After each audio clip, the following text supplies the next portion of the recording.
May 24th. Saints Donation and Rogation, Martyrs. There lived at Nantes an illustrious young nobleman named Donation, who, having received the holy sacrament of regeneration, led a most edifying life and strove with much zeal to convert others to faith in Christ.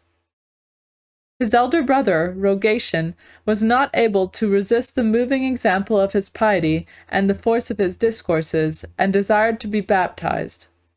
But the bishop having withdrawn and concealed himself for fear of the persecution, he was not able to receive that sacrament, but was shortly after baptized in his blood, for he declared himself a Christian at a time when to embrace that sacred profession was to become a candidate for martyrdom.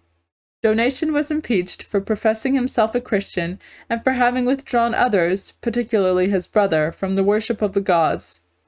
Donation was therefore apprehended, and having boldly confessed Christ before the governor, was cast into prison and loaded with irons.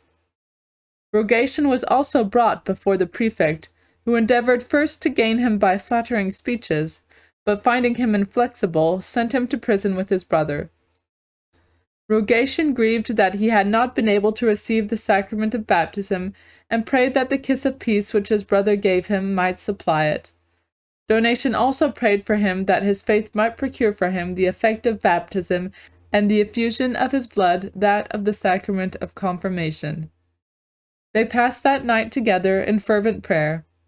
They were the next day called for again by the prefect, to whom they declared that they were ready to suffer for the name of Christ whatever torments were prepared for them. By the order of the inhuman judge, they were first stretched on the rack, afterwards their heads were pierced with lances, and lastly cut off, about the year 287. Reflection. 3 things are pleasing unto God and man: concord among brethren, the love of parents, and the union of man and wife.